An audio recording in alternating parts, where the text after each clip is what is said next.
Chapter 82. So my sister met this guy on Facebook. First red flag. They started dating straight away with the I love yous and I can't live without you. Is he a pepongo formal? They would be on video call, but only when he calls her because he worked as an electrician in town. Tell me what fob comes straight from Samoa and goes straight into working on New Zealand's electricity. Guys from Digicel?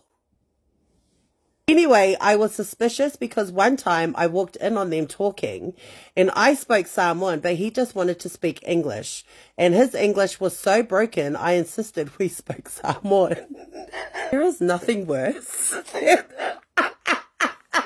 Time goes by and he said he lived in West Auckland, but his sister so happened to stay near our house in Otahu. My sister would sneak out to go see him every chance she got, and we even saw her jumping the fence one time. She was sure that he was the one for her and she would risk it every time. One day, Genge runs away and doesn't come back till 3 days later, saying she's pregnant to this aikahe. Is this the pastor's daughter and piano guy from the previous story? My dad was ready to give her head a 360 tour because we all didn't like him and thought he just wanted a visa. She was so confident that he had his papers and said he lived in New Zealand when he was 7 years old. With broken English. Time goes by and this guy comes to our house, meets our whole family, and we eventually welcome him because we had no other choice. They spent heaps of time together at ours and he never took her to his house or came with his family to ours.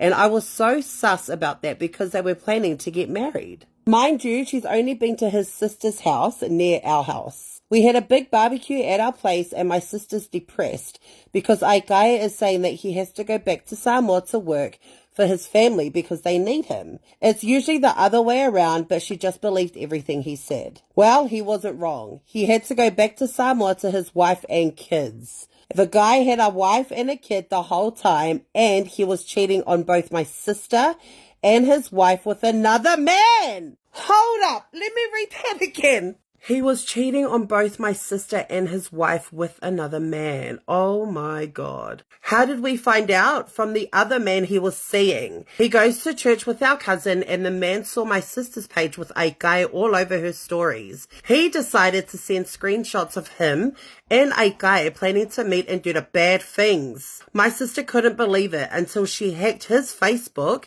and saw he was meeting not only girls but many men.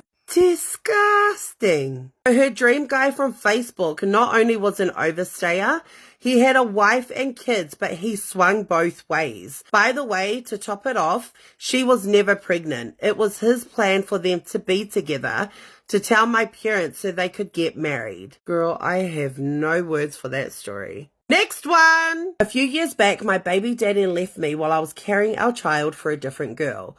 I was so hurt and all I wanted was revenge. So after I gave birth to my son, I messaged one of my old flings that baby daddy was also insecure about.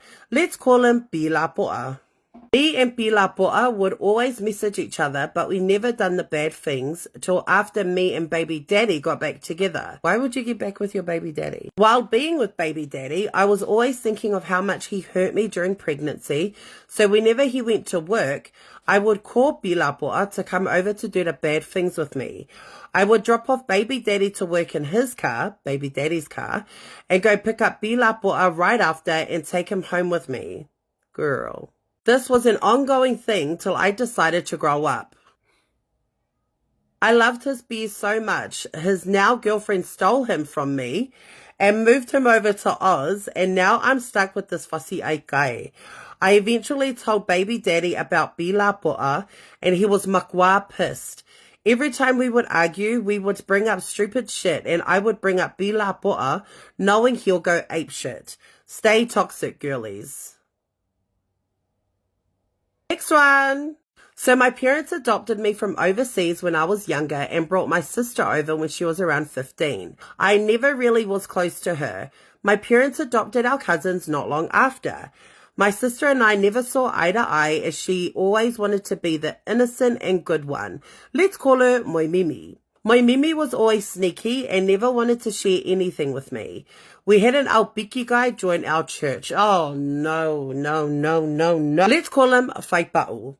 Whaipa'u didn't seem like he was interested in anyone as all the girls were young, 18 to 23 years old. That's not young. A few months passed and Moimimi started acting weird. She started tying her stomach and vomiting. Oh my God. I confronted her as she was my younger sister and found out she was pregnant. We knew she was seeing a guy during this time and thought it was his. We questioned her and she kept changing her answer, which we found weird. A few months passed and we found out it was Te Whaipa'u, the Aupiki guy. Moimimi and the girls my parents adopted were talking so much shit about us and we found out. So we hate the cousins who live with us too. Whaipa'u is my cousin's husband. Moimimi was pregnant to Whaipa'u and the cousins who live with us is sisters with Whaipa'u's current wife. I'm going to take a few minutes to... oh my God. Whaipa'u has 5 kids back home and another one to Moimimi. Now it's waiting for our cousin to find out her husband has been sleeping with my sister. I think if there's anything to take away from these Aupiki guys, it's they come over to piki other girls.